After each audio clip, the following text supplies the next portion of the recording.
KJ, we talk about the impressive season you had next year. Tony Reed's WTVM out of Columbus, Georgia, man. Just kind of been following your game for a while. Just really, what do you hope to improve on this season?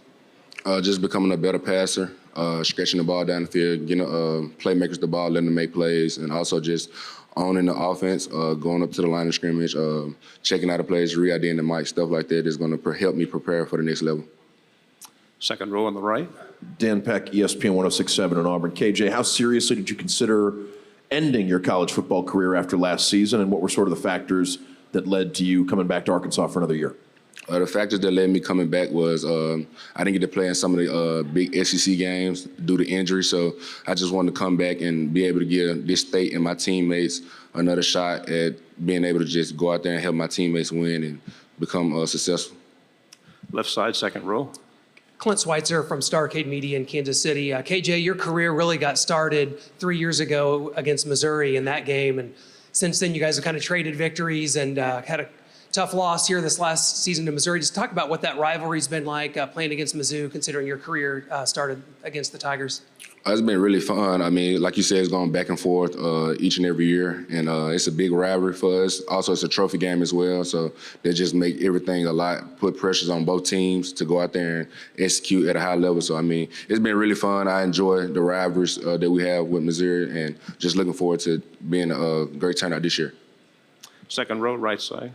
Hey, KJ, several new transfer quarterbacks in the league this season. What's some advice you would give maybe a guy at your position who's coming in playing the SEC for the first time? Being able to get in, establish a bond, a relationship with your coaching staff first, and then also just let that bond just trickle down to the players and the teammates. Just come in and just work and just grind. I mean, the main thing is you want to establish a relationship with each and every one of your receivers, each and every one of your teammates. So when y'all do take the field, y'all have that bond together. When adversity hits y'all, y'all don't separate. Y'all just come together as one. Left side, second row. Hey, KJ, Bradley Davis with WAPT and Jackson. So being from Mississippi, is there one of those schools that when you get a chance to play them, you're a little bit more fired up, getting to come home? For sure. Being from the state of Mississippi, you got Ole Miss and Mississippi State. So those games I always circle on my calendar whenever we get a chance to play them, just because I'm from Mississippi and it just means a lot more to me. Left side, third row. Billy Jones, KCU 88.1 FM Columbia. KJ, obviously a change in offensive coordinator and really a change of system with Enos coming in. Can you talk us through a little bit what that offense is going to look like schematically and how you see yourself playing in it next year? This system is very pro style. It's a lot slower than have we been in the previous years. Also, just being able to in this offense, it's a lot on the quarterback. I have a lot more freedom to do different things, audible out of different plays and stuff like that. So, I mean, it's fun to be in, and also just a learning tool for me just for the next level. Left side, third row. Tyler Shaw with KBTX and College Station. KJ, what do you remember from that crazy finish and just that game against Texas A&M last year? And I guess how much are you looking forward to trying to get your revenge this year?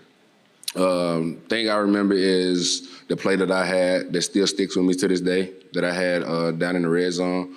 This year, I mean, just being able to just focus on the small details, trust myself, don't second guess myself, and when the time comes, I know I prepare for that moment and don't let the moment be too big for me. Front row. Katie, you mentioned earlier, of course, a new offense coordinator coming in with Dan Enos, and you said it's a more pro-style system. How have you acclimated this system in comparison to the Kendall Briles offense last year? This system right here requires a lot more film work and also just going out there and putting myself in a position, calling different plays and calling different formation when I'm the only person out there on the field, just getting into my mindset and just being able to be familiar with the plays and the formations and everything. And then also just having guys come in and run these certain different routes that we have that's new from a previous system that we had. On the aisle, third row. KJ, kind of going off first of all, John Sokoloff with WCBI, kind of going off the Mississippi question there. I know Oxford, right down the road from you, you're going to have a chance to play them again this year. I mean, what was it like 2 years ago going back there to kind of play against them? And I know you were 1-1 against Ole Miss. So what would it mean to go 2-1 and ultimately win the quote unquote series against the Rebels, your hometown team? It would mean a lot. I mean, just like you said, Oxford is right down the road from me, so I kind of look at that as a homecoming for me, just being able to come back and have a lot of my fans and friends and family come out and just be able to support me and just give me that edge and just being able to come out and support me. But also, like you said, the series, just being able to try to come out victorious that game and just knowing that we won a series 2-1, like you said. Left side, back row. Hey, KJ, Jamal Kennedy, WSFA 12 Sports in Montgomery, Alabama. This fall, you guys will travel back to Tuscaloosa to play Alabama. 2 years ago, that was such a close game. What do you remember about that atmosphere inside Bryant-Denny Stadium that Saturday? It was very fun. I mean, what college football is about. I mean, the atmosphere, very chaotic, very fun to play in, the environment, the atmosphere, and also just being able to make sure my guys don't just divide, just come together, and then just also just remember that this is the game that we love to play, and it's only a game, not letting the moment get too big for us. Back row again. KJ, Vince Ferrara, 99.1, the sports animal in Knoxville. I know quarterbacks. A lot of you guys know each other. There's that fraternity there. What do you know? And do you know Joe Milton? And what do you think about his game? I don't personally know him that well, but I watched highlights of him, different games that he has played in. Very strong arm, talented, very intelligent as well. I really admire his game, and I mean, I like the way he plays the game at the quarterback position. Second row, right side. KJ, you'd lost some heartbreakers to Auburn earlier in your career. This past season, that game was one-sided, especially in the second half. Arkansas took control. What was the significance of that? What did that feel like to be able to get the upper hand over a team that had beaten you in some close games earlier in your career? It felt really good. I mean, just knowing that my teammates and the preparation that we had that week, just going into the game, that we wanted to dominate the first time we stepped out there on the field and not leaving it to the referee's hands or just go out there and just play our brand of football. And, I mean, that's what we did from the start to the finish of the game. Final two questions, second row, and then we'll go to the front. KJ, there's a lot of rabid fan bases, of course, in the SEC, Arkansas being right up there at the top. Can you just talk about your time in Fayetteville, what makes that a great experience in the SEC? The fan base of Arkansas is just unbelievable. I mean, that's one of the reasons why I made my decision to go to Arkansas was because of the fan base, the environment, the people. They treat you like family. They treat you like one of their own. I just fell in love with it, and it just feel like home to me. Front row. Lee Stidham, AP and Kelly, as we see it, syndicated radio. KJ, when you want to get better, who would you turn on and watch on the film? I look at a lot of guys from NFL standpoint. I look at Jalen Hurts a lot, Patrick Mahomes. I look at him a lot, and Joe Burrow as well, just from a technical standpoint, just with his footwork. I feel like he had the best footwork between all the quarterbacks in the league right now.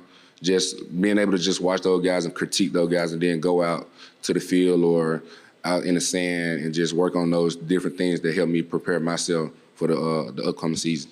Colton Sully, OU Daily, Landon. Just wanted to ask you about the addition of OU and Texas to the conference. What are you looking forward to the most? And do you think those schools are ready for this juggernaut of the SEC? I think they are. I mean, they've been dominating the Big 12 for years. And, I mean, that just brings rivalries to the SEC. For us personally, we got that OU-Arkansas rivalry being on the border. And then I remember I wasn't here at the time whenever Arkansas played Texas, but I mean, talking to the players and the fans that were here, they stressed how big of a game that was. So I think that'll bring a big rivalry, and then you get that Texas A&M Texas rivalry again. So I think it brings in a lot more fun to the SEC. So I like that. Left side, third row. Yeah, Landon, Evan Camico, Pig Trail Nation. What's it like for you working with new defensive coordinator Travis Williams? Oh, he's a great guy. I love him. I mean, every day we're going into meetings. He has a little DJ system set up in the meeting room, and he has everybody crunk before practice, and the energy just flows into practice. And I honestly think his energy alone brings so much to our defense. So I really like working with him. Left side, second row. Tyler Shaw with KBTX and College Station. What do you remember from last year's game against A&M and just kind of the craziness, how that went down, and how much you looking forward to maybe, flipping the script this year? I'm excited for that game, but just got to take it game by game, And I mean, that game we just got to finish. We got to play a better football game. So, I mean, I'm ready for it, but like I said before, just taking it week by week. Right side, second row. Hey, Landon, talking about Coach T. Will, have you ever heard some of his old music? No, I actually have not. him to play it for you. For sure, no, I will. Okay, we'll stay on the second row. Staying along those lines, not about T-Will's music, but KJ was just in here and he was telling us about how much it meant to take care of the Auburn game after a couple of games that were real close but didn't go y'all's way. Is that a goal for this year? Or well, first of all, what can you tell us about beating Auburn last year after losing a couple of heartbreakers earlier in your career to them? And also, does that game have more significance now that you got Travis Williams, who had a great career at Auburn? No, that was a great win. Anytime you win a big game in the SEC, it's great. I mean, every week's really tough competition. So, that was a really exciting game for sure. Left side, back row. Yeah, Clint Schweitzer from Starcade Media. Can you just talk about the rivalry with Missouri? Throughout your career, you've gone, I think, 1-1 and lost 2 against Missouri, and tough loss here this last November. Just kind of talk about that rivalry and what it means to the university. It's a big game. I mean, there's a lot of rivalries in the SEC, but I feel like that's for sure one of our bigger ones, and I enjoy it. Any high intensity game, any trophy game, I really like a lot. So it brings energy to the game, and I feel like it makes me personally play better. So I like it. Front row, please. I'm Jason Pataki from the Arkansas Democrat-Gazette. Landon, I kind of wanted to ask you about sort of facilities and NIL. Obviously, college landscape is changing almost every day. How important is it for you as an athlete to have the right facilities to work in? I know you've gained like 40 pounds this offseason, and get connected with the right brands at UA, and how have they kind of helped you with that as well? It's great. I mean, nowadays with recruiting and everything, you need those facilities, because a lot of that's all those recruits see. So I think it helps. I mean, not having some of the extra stuff isn't really going to turn a player into some Greek god, but I mean, having them, it is beneficial. Second row, left side. Yeah. What's it like playing for Sam Pittman, and where do you feel like you guys are at? I know obviously had some momentum going and a little bit of a roadblock last year, but where do you feel like you guys are at, program building wise? Well, first, I love playing for Sam Pittman. He's a genuine guy. What y'all see in the public, what y'all see at media days, stuff like that, is how he is to us. I mean, he's just an energetic, happy man. And, he's walking around all day at practice, just chopping it up with different players, making conversation. And he always has a smile on his face. And what was your second part of that question? Just how do you feel like you guys are building the program? I think we're really stressing all the small details. Last year, there was, I want to say it was 3 or 4 games that we lost by a combined like 9 points. So those games where we're losing by 2 and 3, we got to be able to capitalize and win those games. And I feel like that will make us a much better team. And Coach Souders, he's our new strength coach, came from Louisville. He really stresses all the little details. For example, for our workouts, he stresses us to be there not 5 minutes early, but earlier than 5 minutes. So say the workout's at 3 p.m. If you're there at 2:55, you're on the Stairmaster, you're doing up, down, something like that. So it's literally just all the little details we're really trying to perfect right now, and I think he'll play into the season. Right side, back row. Landon, Corey LeBounty with WNSP. You've been selected as an ambassador for Arkansas. What does that mean to you personally, and how do you take this growth here at SEC Media Days and take it to the leadership factor on your team? No, it's great. I mean, I'm just happy that my coaches kind of, I guess, view me as that, and I love leading my teammates. It's a blessing, really. So if you asked me 3 years ago, I would never expected to be in this position that I'm in today. But I plan on leading my teammates all throughout the season, being a positive leader, because those type of leaders are always the ones that I personally have kind of wanted to follow with. Like a guy like Bumper Pool last year. He's never being negative and cussing players out, this and that. He's like, come on, bro. Like, let's finish this workout, this and that. And I just like encouraging like that. And I'm gonna be the best leader I can be towards my D-line, and not just my D-line, but my whole defense this season. Left side. Landon, my head's still kind of spinning 7 months later from the Liberty Bowl game against Kansas, 3 overtimes, 55-53. Watching it kind of tired me out. So what was what was it like playing in that game? And just it was. Man, that game was exhausting. I want to say I had 80-something snaps that game, and before that, the most snaps I had in the game was against A&M with like 48-50. So, I mean, it was unreal. I had to play DN, D tackle, buck, stand-up linebacker. It was just all over, and it was long. So, I mean, right after that, I went home. We drove back home actually, and I went to bed. Final two questions on the end and then in the front row. Hey, Landon, Jacques Doucet, WAFB in Baton Rouge. You started your career at LSU. Yep. Obviously, things have worked out. You're here. Just that journey and the last two games against them, both decided by a field goal. It's been some very tight games with LSU.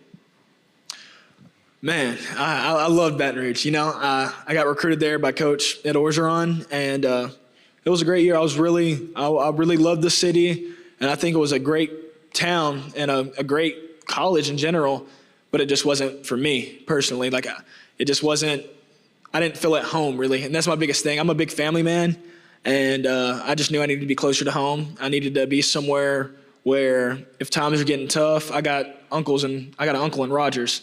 So if I had a bad week or something, I just want to see a familiar face, see some family, I can drive right up to Rogers and sit down and have a meal with him. So it's just stuff like that. I mean, I wanted I need to be closer to home, closer to family.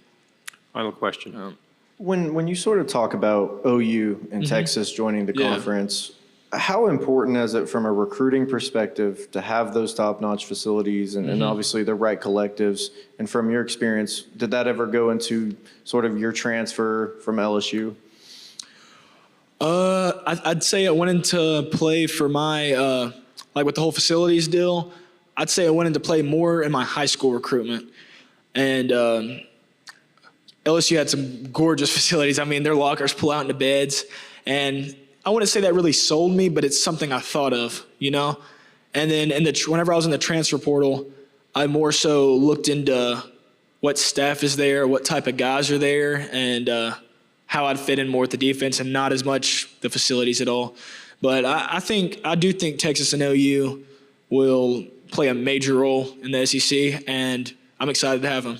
Clint Schweitzer from Starcade Media in Kansas City. Just talk about the rivalry with Missouri and what that's been like. The Battle Line rivalry's really become really prevalent on Black Friday, and you guys are 1-2 against Missouri, obviously looking to improve on that. What's the rivalry been like for you? It's great. Just learning about what it is, first of all, and then just having guys that I know that play over there as well. Go on the front row here. Raheim, I know it wasn't your position coach, but Coach Loggins, when he was with you guys at Arkansas, I guess, what were kind of your interactions with him? What was he like as a coach, and also Trey Knox as well? Just kind of what does he bring as a player as well? I'll start with the coach first. He was a great guy. He knew offense well, teaching me some things as well, just blocking wise as well. And then Trey Knox, I feel like he was a physical guy, very physical guy, and just not scared to do blocking things, and he knew the plays. Great guy that can catch. Would love to play any position. So I feel like he was a great guy. Go here in the front row. Chris Farble, KCOU 80.1 FM Columbia.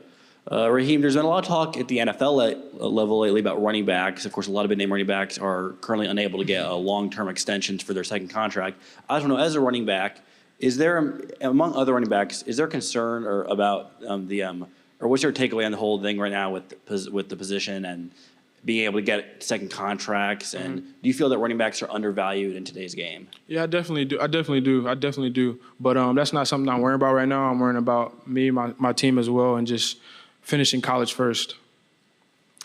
Back row on the left side. Dan Peck, ESPN 106.7 in Auburn. KJ and Coach Pittman both talked about getting a win over Auburn after some close, controversial losses earlier to Arkansas. What was it like being part of that win last season? Oh, it was you guys really dominated Auburn in Jordan-Hare. Yeah, it was definitely good, and actually I think I reached my 1,000 mark that game, so that was a blessing. But I came out there a little slow and got to it, so it was a blessing to get that dub. On the aisle. Yeah, Rocket. Evan Camico, Big Trail Nation. Back to the NFL. Who are some NFL running backs currently that you try to model your game after and really, inspire you? I'll probably say Leonard Fournette. Leonard Fournette, definitely. Just watch his college film and just the way he catch the ball, the way he run. Left side. Noah Groniger, Starcade Media, sticking a little bit with the NFL. All the running backs are coming out talking about how the running back position's being undervalued. I just kind of want to get your thoughts on that, them not getting the contracts they think they deserve, and how you feel the running back position shouldn't be undervalued. I feel like, yeah, it's definitely unrated when it comes down to that. I feel like they definitely should be getting paid more. But like I said to him, I'm worrying about what I got in front of me, and that's college. Go back on the back row. I'd love to know your goals for this season, things that you've been working on, elements of your game that you really want to improve going into this year. Yeah, actually, I started working on my balance, just starting to be even more patient than what I am and letting everything develop.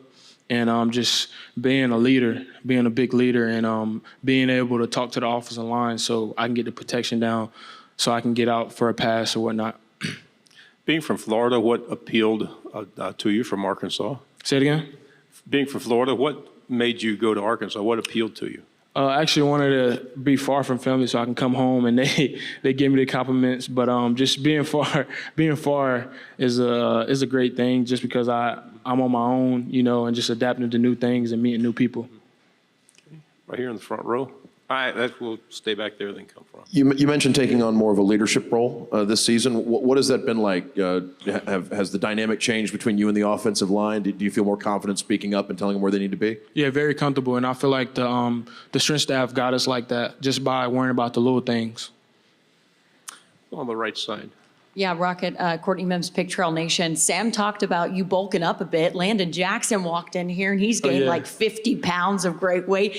What has been different for you guys this offseason? And credit to the new strength and conditioning coach, right? Yeah, been different was just the little things like touching the line, you know what I mean, and just giving us things that if we late, you know what I mean, just preparing us to, become men. And I feel like that's helped me as well as a leader.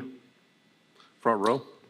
So you mentioned looking forward to this upcoming season. You guys have a new offensive coordinator in Dan Enos, and KJ was in here earlier, and he says you guys are running a more pro-style offense. And I just want to ask, how do you think your role in this offense will differ than it was under Ken O'Brien's last year? Just probably going out for routes more, and like I said, that's coming with me learning to pass pro and the running backs as well. If that's behind or that's in my room, just learning to pass pro, I feel like that's gonna help me out because he a type of guy, offensive coordinator that want the runners back to get out, and he a type of guy that want KJ to hit the check downs as well. Left side. Sierra Clark, THV11 in Little Rock. Last year, after one of your games that you did really well in, Coach Pittman was like, that's why his mama named him Rocket. Obviously, your name really isn't Rocket, it's Raheim, but where did the nickname Rocket Sanders come from? Actually, for Lily, so I had started playing football around like 6, 7, and it came from me running past someone a couple times, and my coach named me that after that, and the team was called Rockets as well. Back on the aisle here. Yeah, Rocket. Earlier today, Sam Pittman talked a lot about the small things and finishing off the games. What are some of the ways that you've been looking to improve your game in the offseason to focus on the small parts of finishing the game, especially as a running back? Just finishing the rep, you know what I mean? Just finishing the rep like it's my last rep and just having to pour that into the guys as well and the new guys is really all about communication, you know what I mean? And just for myself, it's just, like I said, just pouring in and always look back to what I ain't have before. What's Coach Pittman's style on the practice field? Say it again? Coach Pittman's style on the practice field. As in like dressing, or are you saying like? How does he handle himself? We see him in here and he has a great personality. Seems like a nice guy. What's he like to I wouldn't say he's not a yelling guy. He actually funny, but it's crazy because like we'll go crazy for a period, full speed, and then he'll come and whisper in my ear and say something funny about something I never heard before, something back in the day, or about how he played different positions. And I was like, "Hey, can I see some film?" He say, "Nah, I don't got any film, but just know I was him." Left side. Coach Williams, new defense coordinator. He was at Auburn previously and was known for his DJing and rap skills. Have you gotten to see any of that since he arrived on campus? Nah, but what's so crazy is he recruited me at Auburn, right? And I didn't know he was a defensive coordinator. So the whole time I was talking to him, and he was recruiting me for defense, and I didn't even know it. Yeah, but he know Coach Smith not having that. We have 2 more minutes and a good talker. Anybody else? Okay. You left the Liberty Bowl early in the game with an injury against Kansas. 55-53, 3 overtimes. I mean, had you played the rest of the way, you probably might still be tired from that game. And what was it like watching the rest of your teammates go through that and pick up that bowl game victory? It's definitely a blessing just they can show their talent. Cause I feel like the bowl game is to see what we got, because that's going on to the next season. So I feel like a lot of guys show their talent, definitely at the running back position. Final question right here. AP Stidham, AP and Kelly, as we see at syndicated radio.